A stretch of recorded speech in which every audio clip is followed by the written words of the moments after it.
It is time for Around the 412 with Smitty and Tyler.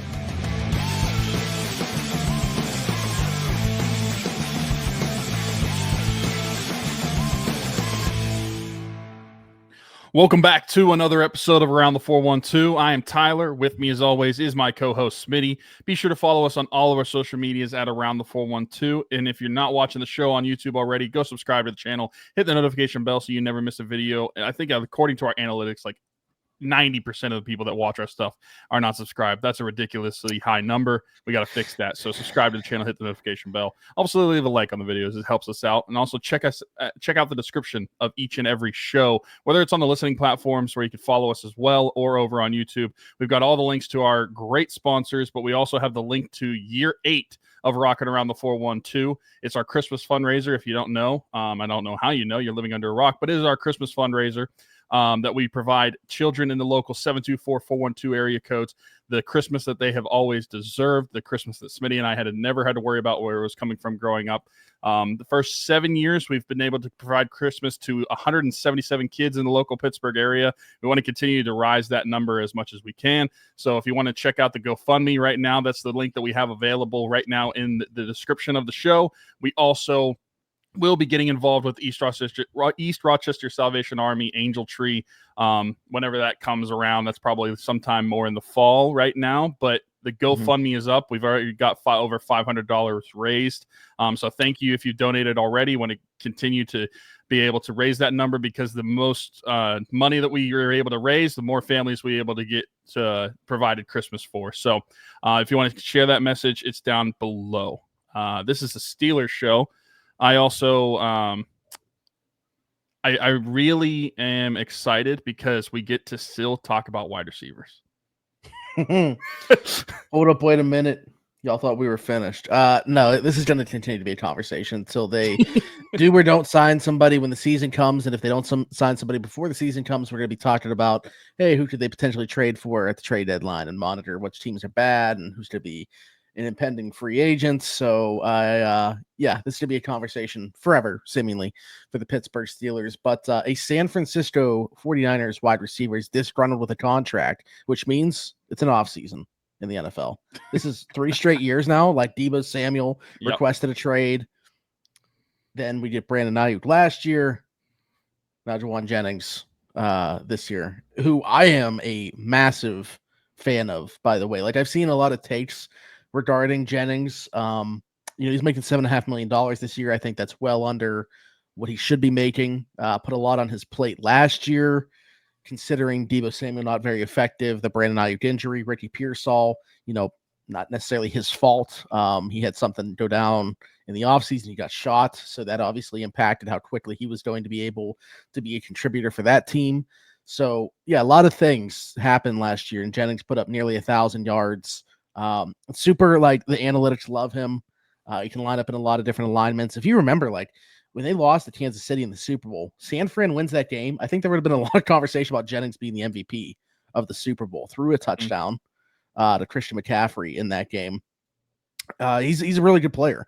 Analytics have loved him for a long time. Last year, he's propelled into a much larger role, and he delivered in that role. So I see a lot of people say, like, just 1 year of production. I just think that that's, a product of the system that he was in. Like, he was always doing his job. Doesn't necessarily mean he's going to get the ball. But yeah, like last year, 1 for 1 in terms of a lot being put on his plate and him delivering. And then you think about, like, just what he brings to the table, the skill set. I think he's an awesome fit. Like, I don't know that I would predict this isn't going to happen. I think because of everything else going on in San Francisco, he kind of has them backed into a corner where they kind of have to give him a contract extension. But man, I mean, if he's available, to me, he shoots up to the top of the board in terms of available options. 100%. I don't know if my PTSD is going to be able to handle it, dealing with this another San Francisco wide receiver. I feel like it's deja vu, just switch the name. But 100%, he should be the top priority if he is going to become available. I do say that with a little bit of hesitancy, though, because of what I just talked about, how the Steelers waited all summer last year, all the way up until like a week or two before the season, and they got burned because of it. And the wide receiver position stayed the same. So while there still is that hesitancy, if it is real, if it's indeed true that there's some disgruntlement there and that there could be a possibility for a trade with Jennings, I would be all for it. You mentioned the people talking about just the 1 year of productivity. The thing is, if you look at what his like yardage and total and catches were based off of like his target share, like his targets last year went up by over 100%, or not 400%, excuse me, of what they were like the previous years. Like he had 113 targets. The year before that, he had 33. I just feel like anybody that can look at that and say like, well, he was just being more involved with the offense. And that's why this year or this past year was an outlier compared to the other ones. But you're right. He was doing his job the other years as well. And when he got his moments, he was doing well. I would be all for Jennings. I think that he would be great for the Steelers. And like you said, he could do multiple things with him. And if you compare him to any of the other, I wouldn't say like real options because we don't even know what the real options are. But the only real option we know right now is Gabe Davis if he decides to play for the Steelers or if the Steelers indeed actually want him if that knee checks out. And so we would expect that probably within the next week or so, a decision could be made by that because training camp starts next week. But Gabe Davis is really the only realistic option. Other than that, it's all speculation. It's all just fan talk of what we think may be available. I mean, we've talked about it at length on here with like the Packers receivers, any Texans receivers, really anybody that could be on the chopping block come the start of the season. If Jauan Jennings is a realistic option, he should be at the top of the Steelers list. And for sure, like giving him a raise, giving him an extension and a raise, no problem at all. Like $7.5 million, that is a bargain for what you'd be getting with Jennings. And if he needs an extension after that, I don't see an issue with the Steelers being the one to do that. I don't know what you think the compensation would be going back to San Francisco. But that's where it's tough, honestly. I feel like the Steelers, as far as where their wide receiver room is, and if you could add a player like that, as long as it's not like through the roof, sky high, I feel like they should be willing to pay for it, especially considering all of the comp picks they're going to acquire next season. Yeah, I mean, looking at wide receiver salaries, I think he should probably slot into like that $12 to $15 million range. To be honest with you, I think that's a pretty significant. I mean, that's maybe double what he's making this year if he gets on the the higher end. We were talking about we were talking about how who do we want to extend on the Steelers? Oh, Calvin Austin. We were talking about how Calvin should be making like 10. So if he's making 10, then for sure, Jauan Jennings should be making at least like 12. Yeah, I mean, I just looked, and again, this is tough to me. Jennings is up there in terms of most underrated players when you look at like what he brings to the table compared to where his salary's at the wide receiver position. Nobody for me is going to top Jacoby Myers. I mean, that dude's making $11 million. He signed a 3-year, $33 million contract. So like that's a hard one to compare it to. But yeah, he's making $11 million this year. But like Darius Slayton's making 12, Rashad Bateman's making 12.25. Now he's 2 years younger, but to me, Jennings has been he's been a better player than Rashad Bateman, in my opinion. Khalil Shakir, I guess you're kind of buying last year, and hopefully he's only 25 years old, so hopefully he continues to grow, but he's making $13.25 million. Darnell Mooney's in there at $13 million as well. But I mean, the guy's making $10 million. Dimey Brown, Tutu Atwell, Josh Palmer, like certainly above those guys. Like, yeah, I would say probably $12 to $15 million is probably the sweet spot. I saw somebody, I don't know if he said this or if there was just like, if this was a projection. I saw somebody talk about him looking for the Jerry Jeudy contract, which is like, that's a bit tougher. I think he's making $17.5 million. I want to say it was a 3-year extension that he got. It's like over $50 million there. I don't know what was guaranteed. I think it was like $40 million of it guaranteed, somewhere within that range. Yeah, it was 3 years, $52.5 million, $41 million guaranteed. So, yeah, I mean, it's just tough, like, because you don't want to be the team to give out a bad contract, obviously. So maybe comparing it to a bad contract, and not Jeudy was very good in Cleveland last year, by the way. So I wasn't saying that is the bad one. But it's tough. Honestly, though, I think a tougher part of it is finding a sweet spot in a trade, because to me, as much as I like Jennings, understanding that there's only 1 year left on this deal and the year left really doesn't matter because he's not looking to play on it. It's tough because I would probably say like a 4th round pick is what I'd be willing to do. what does that do for San Fran right now, though? Like, I don't know that they go for that. So, like, it's kind of hard to find a sweet spot with it, which is why it's going to have to turn into a situation that gets ugly on the San Fran side of things, just like IU did last year, to them get to a point where, like, we just don't want to deal with this guy. It's maybe there's some, you mentioned the word PTSD, maybe there's some of that on their end where they're like, we're not going down this path. We're not doing this again. Like, we've been through this. We need to put our foot down. I think there's a lot of regret about the Ayuk situation last year. Not that they don't like the player, but like, man, he was able to twist and turn them in every direction that he wanted, and he ended up getting the deal that he wanted. And I think there's some people within that front office that would have rather just moved on. I mean, I don't think people realize how close that we're talking here to him becoming a Steeler. They had one final meeting. Shanahan had a conversation with him, and he's like, we're not letting this guy go.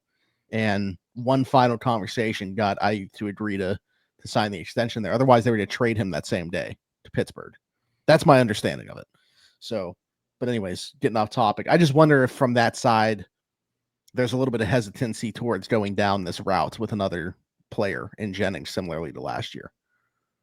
Yeah, I think that's a good point. And even going past that, like you mentioned earlier, that they did deal with this with Debo a couple years ago as well. Mm-hmm. So this is nothing new for San Fran, but how many times do you actually want to go through this with your wide receivers? And and this is going to sound like I'm diminishing what Jennings is, but like, is Jauan Jennings the type of receiver to be able to, or to have to go through this whole dance routine again for San Francisco? Like, is it going to be worth it for them to have to go through this as well? And that's not trying to diminish him as a player, because obviously I'd be hyped if the Steelers were able to get him. But just from their perspective, when you look at what Debo was a couple of years ago, what Brandon Ayuk was, like, I don't necessarily think that Jauan Jennings is the same type of player in their eyes, or really in anyone's eyes, compared to those other two at the time whenever those discussions were happening. So that's why I think from San Francisco's perspective, it might be a little different just because of the player it's happening with too. Yeah, I think he's like a middle of the pack, probably wide receiver 2 for me, which is like a good player. I mean, if he's your wide receiver 3, that's awesome. Like, it's hard to do better than that. That's a really good room. So will certainly be wide receiver 2 here. And honestly, like, again, just look at the skill set that he brings to the table. Fits like a glove, I think, with what Arthur Smith wants to do. So, you know, we're not talking about like a tier 1 receiver or anything like that. And that's why you talked about these contracts. I think that there's still a lot of people that are stuck behind on that and got to get used to what these guys are making now. Like, that's going to be, you know, the money that we're talking about for this type of player is within that range that we talked about. So, you know, you don't have to be a top of the line guy. You don't have to be a game changer. What's going on, everybody? Smitty from Around the 412, and I just want to take a quick second to give a shout out to our folks at Game Changers. Their logo on the screen right now, right above my microphone. Over 2,000 different designs in their catalog. Luxury heavyweight material. I am wearing one of their shirts right now. Best vintage t-shirts in the game. Head over to gamechanger.la or pick6.la to pick up some shirts. And guess what? Use code AT412. Save yourself $10 on your order every single time. Again, gamechanger.la or pick6.la. Best vintage t-shirts in the game. Check them out. So we'll see how the whole Jennings things plays out, but might be another one to watch. So strap in, folks. I don't think your conversation's going anywhere. I put out for questions on Twitter and did not specify what podcast we would talk about. Said questions on.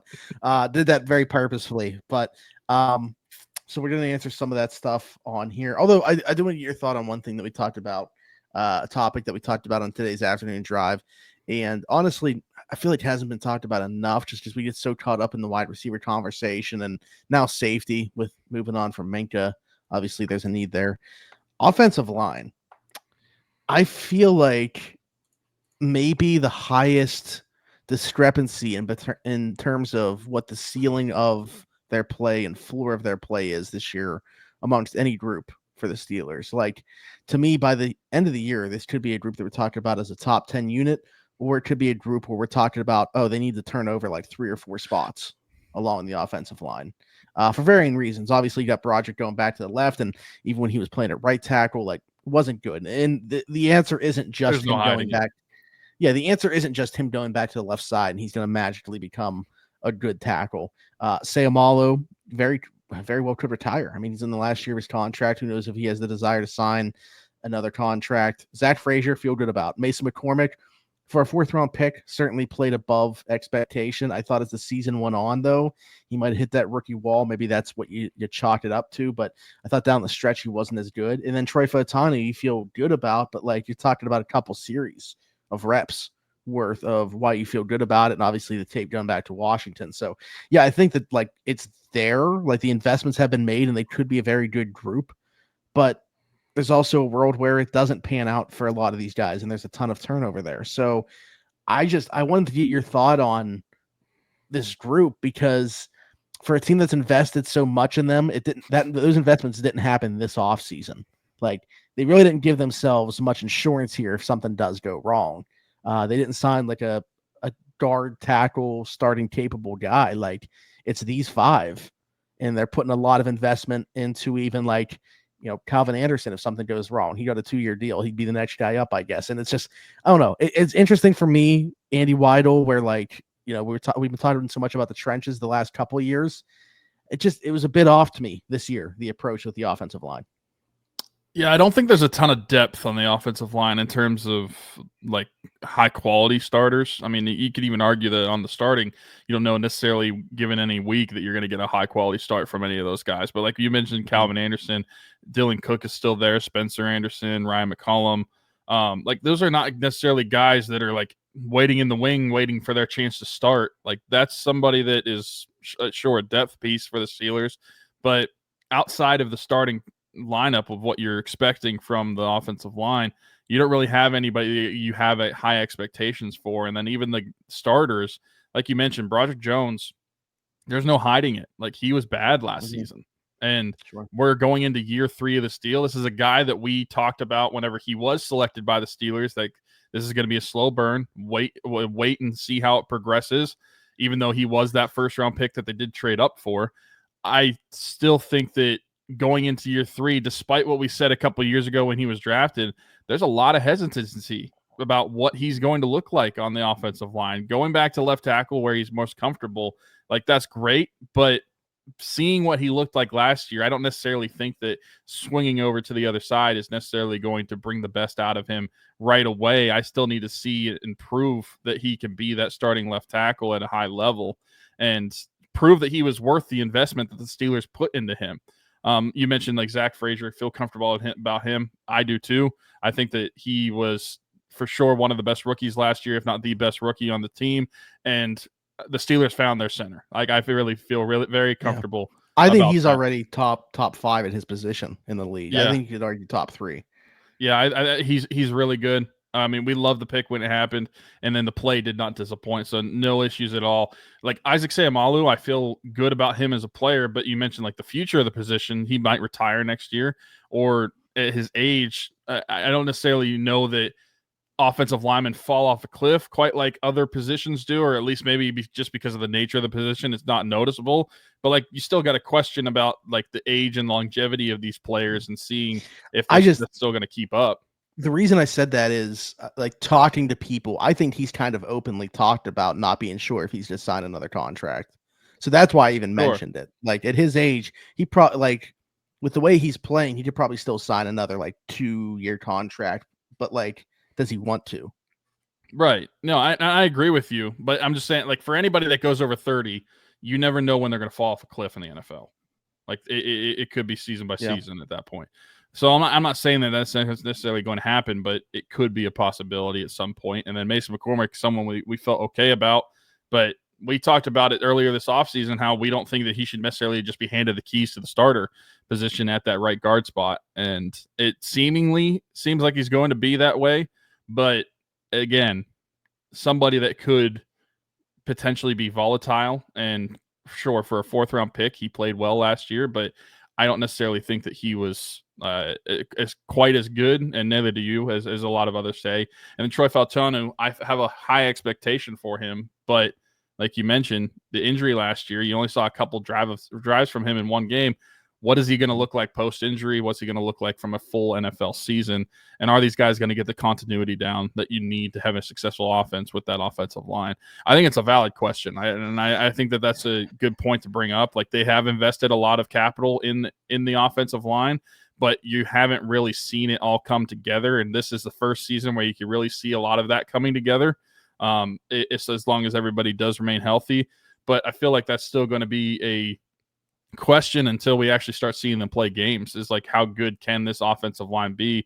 Because as you said, like they've as far as the individuals on the offensive line go, this could potentially turn out to be like a top 10 unit in the NFL. But we've seen what some of these individuals can be on their own. And if they're not playing well and not gelling together, then it could turn out poorly. And looking at what that can do, especially with the rest of the ailments that the offense can and has had over the last several seasons, that could really hurt the season. Well, I mean, not just for this year. Like, does it affect your draft plans in 26 if this offensive line isn't good? Like, if you have to turn over multiple spots on your offensive line, are you still all in on taking a quarterback in 26? Like, especially if, you know, one of those spots is a tackle, which is a premium position that, you know, if you don't have your left tackle in place before you draft it should be, or hopefully would be, franchise quarterback, is that the best course of action? Like, so we start having very different discussions, honestly, if this offensive line thing goes south. That's why, I mean, you obviously hope it doesn't happen, but I think that it's got to be on your mind to some degree that, like, it is a possibility. For me, like, to answer my own point that I'm bringing up there, we had the same discussion on the afternoon drive. I think they're so tunnel visioned on quarterback. I still think that that's the route that they would go, but man, it would be not an ideal situation if you're talking about also having to turn over multiple spots on the offensive line, especially if one of those is your blindside left tackle spot. Like, that's like a doomsday scenario, in my opinion. Mm-hmm. Yeah, that's true. And a couple weeks ago when we were talking about some potential battles that we could see in training camp, and we'll probably dive more in depth in that next week, right, whenever training camp is about to start. Mm-hmm. But I mentioned, as just like a side note, like the tackle position, and not necessarily seeing the battle of those guys, but just seeing how those guys operate, what they're going to look like for the upcoming season. I felt like the offensive line is still a question mark to me, despite knowing the individual talent that can be there. I'm unsure what they're going to look like.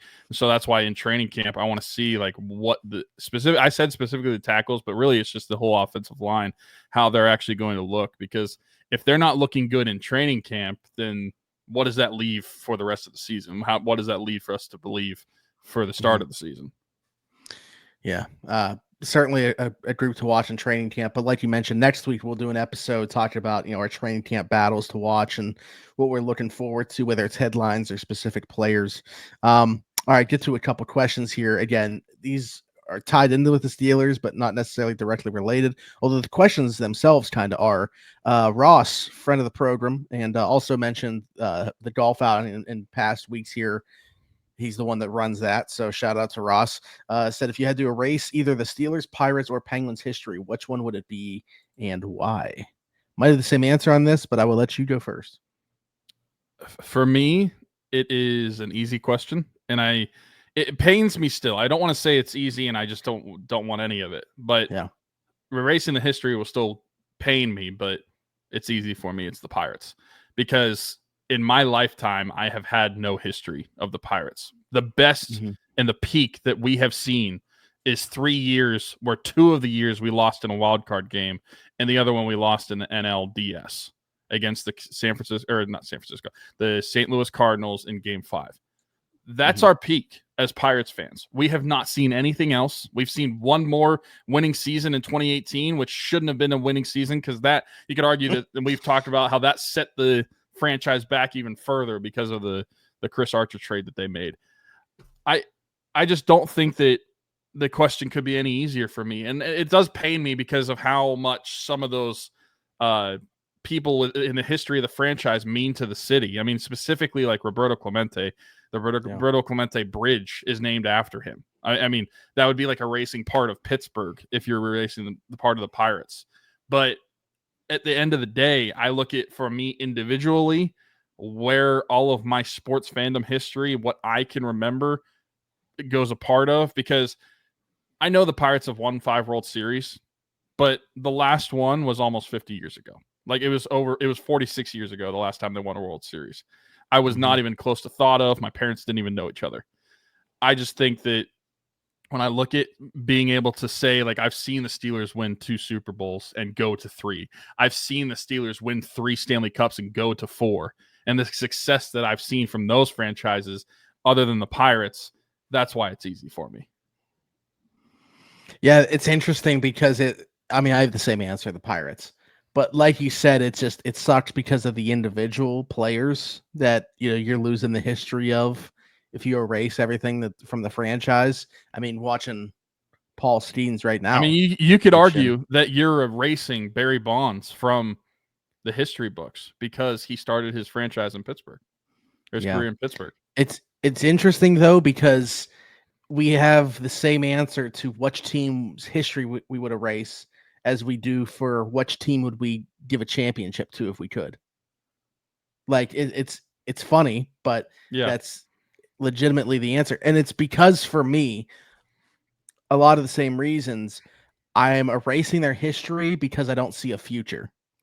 Like if I felt like there was a path forward here where and maybe this is a different answer. If we do get a lockout season and there's a salary cap implemented and all of a sudden it's an equal playing field across baseball, maybe the answer could potentially be different. But as we sit here right now, that's the reason. It's just not only have we seen a lack of recent history, we also don't see the future. Like it's hard to positively see the future. Other than going to the same reason why we have even a little hesitancy about erasing the history, the individual players. That's the only reason that we have any hope looking forward to the future. But even then, it's like, we have Paul Skeens. Nobody else has a Paul Skeens. But beyond that, like even the good or very good players the Pirates have, every team has those guys, right? So like Paul Skeens is the one thing that separates the Pirates from everybody else right now, and they're not leaning into it. And next season might be their only time to do so. We're talking about a potential lockout in 27. Well, you better go all in 26 then. And based off what we've seen, I'd be very surprised if that happens.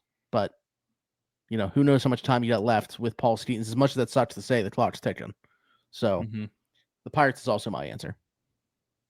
Yeah, unfortunately it's easy, and it sucks because you lose the likes of Roberto Clemente, Honus Wagner, Willie Stargell, Dave Parker, like all of those guys. But even Andrew McCutchen. Andrew McCutchen, that's true. I mean, so much to us. I talked about my memories. The best individual memory as far as players goes is Andrew McCutchen. Like he is it sounds silly to say because people will probably call us idiots for even like saying this in the same sentence, but like he is our Roberto Clemente. He is our Willie Stargell. He is our Dave Parker. Like that's what he is for our generation of Pirates fans. Like Davis. Ike Davis. I don't do it as good. No, but yeah, it's unfortunately the Pirates here. And again, like Trent kind of asked something along the same level here, but going forward, more so projecting as well. He said, "What level of confidence do you have in the Pirates, Penguins, and Steelers individually right now? Direction of the franchise and chances of winning something of importance." So yeah, the Pirates are at the bottom, obviously, because like. More importantly than where they sit right now, I think it's you have to trust the vision going forward. Sure. Which is why, despite being at their lowest currently, the Penguins I feel better about than I did 3 seasons ago, because I feel like there is legitimately a direction that this team is heading that I can buy into the vision. But I don't know that that's above the Steelers, just because I understand the place they're in right now and people thinking they're like half. Keeping the glass half full, 1 foot in, 1 foot out, whatever analogy you want to use. But at the end of the day, they're doing this. They're trying to thread a needle of remaining competitive while not mortgaging the future to do so. And at least as of now, they've been able to do it. Now, will it amount to them winning anything meaningful? I don't know. But that is ultimately going to come down to them hitting on the most important position, not only in their sport, but in any sport. The quarterback in the NFL is the most important position. It's the guy touches the ball every single play, whether he's handing it off or throwing the ball, he's touching the ball every single play. if the Steelers don't hit on that, it's going to be incredibly hard for them to do anything. There's certain rosters you look around the NFL and feel like they're kind of like QB proof, where you could drop a lot of guys in and they could have success. I'm not saying this to take away from Jalen Hurts. I think Jalen Hurts is good. I don't think he's an upper echelon quarterback, and he's been to 2 Super Bowls and won one, because I think that Philly team is just built so good. It's going to take the Steelers a long time to potentially get to that level, but that's the only scenario where you can say, like, you don't have to hit on that dude at quarterback as long as you have a guy that's pretty good. I mean, Detroit, even Jared Goff, not to take away from him. I'm a big Jared Goff guy, but he's not of that caliber of like the top 4 that are in the AFC. So, Sure. Long-winded answer, but I'd say Steelers slightly above the Penguins, and then the Pirates far below those two. I think that I agree on the order, because the Pirates, like you said, if you don't have a future, then that's to me the Pirates. If they wanted to change my answer, first they would have to get rid of Ben Sherrington, and I just don't know when that's going to happen or if that's going to happen. I hope it happens at the end of the season, but I don't know how the Pirates came and go. I mean, this is not the Pirates show, but I don't know how the Pirates... Before you continue, I want to make sure that we're on the same page. Obviously, we can't ask Trent for clarification here. Something of importance, would that be in the case of the Steelers a playoff game, or in the case of one of these other a playoff series to you? Read the question again. So he said, what level of confidence do you have in the Pirates, Penguins, and Steelers respectively right now, direction of the franchise, and chances of winning something of importance?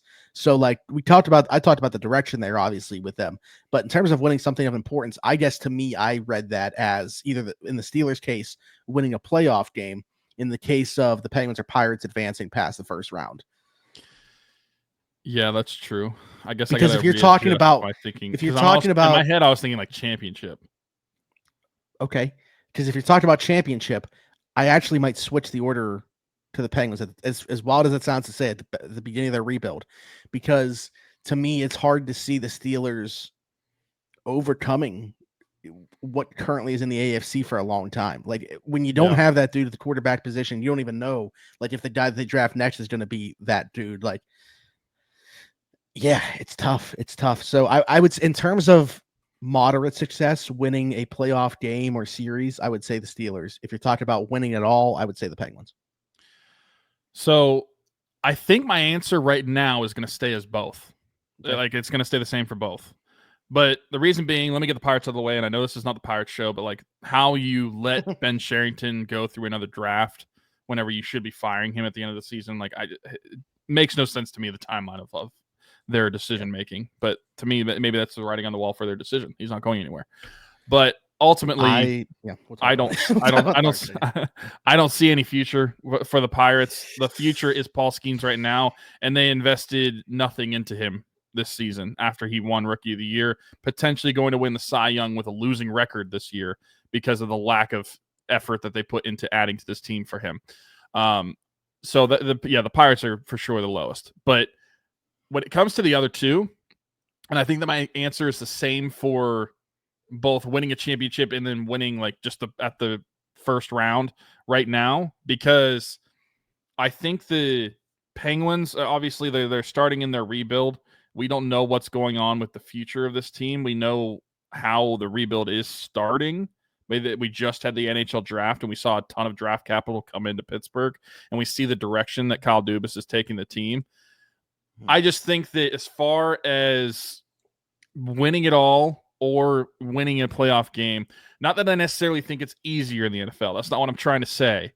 But I feel like the Steelers in 2025, if they added Jauan Jennings, or even if Gabe Davis comes in and he's healthy enough to be a contributor, if they get good play from Aaron Rodgers and the defense stays at the caliber that it was, you could at least see the groundwork for a potential winning of the first round in the NFL, and then it's all just one game after that. I understand that you're going against so many opponents that are of a higher caliber than you, especially in the AFC, especially at the quarterback position. But I feel like, and I don't want to use this, I don't want to say they could luck their way into it, because I feel like that's the bad way to put it. But I feel like it'd be easier without lack of a better term, for the Steelers to luck their way into making it past the first round, or luck their way into making it even to a Super Bowl, which I know sounds stupid to say out loud, but considering where the Penguins are in their rebuild, they're just starting. That's why I feel that way.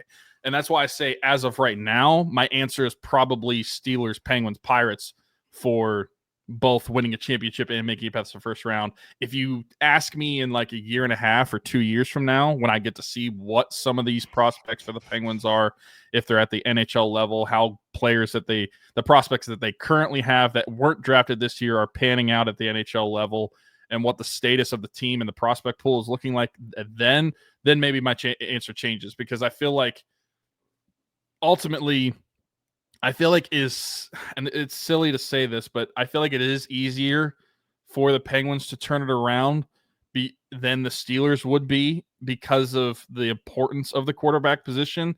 But if you hit on the quarterback with the Steelers, then that changes everything. Like your answer changes. But if you don't hit on it, then I feel like the Penguins may have an easier time building it back, because of how important that position is, like you laid out.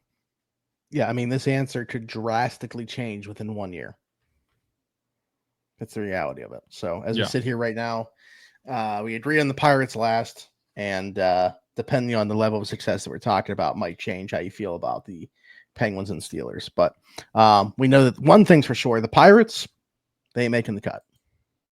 Smitty from around the 412 here, and while I may not have much hair, the hair that I do have will not be cut by anybody besides Keek at Keek's Barbershop. My friend Christian Circle, been with us since day one. Keek's Barbershop, located 401 Burkitch Way, Suite 2 in Beaver, PA.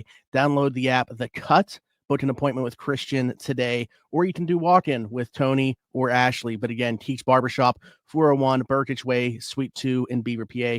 Go check them out. Old school vibe in there. Absolutely love it. Cannot recommend them enough. Wouldn't go anywhere else.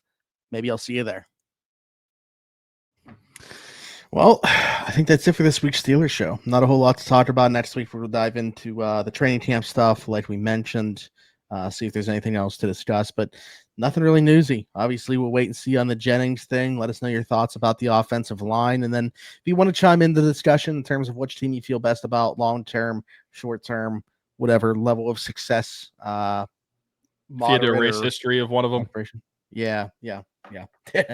Let us know how you feel about all of that. Of course, whether you're watching on YouTube, well, be sure to like, subscribe, and hit that notification bell if you are, or if you're listening somewhere else, leave us a 5-star review and subscribe over there, Apple, Spotify, wherever your podcast's from. If you're listening somewhere, go over to YouTube. If you're watching on YouTube, go over to wherever you might listen to something and do the same thing. It's all free. It's the best way to help us out, regardless of which one you're doing. The description of the show will have a bunch of links for you. We talked about game changes. You can save yourself $10 on every order using code AT412 at checkout. Talked about Keek's Barbershop.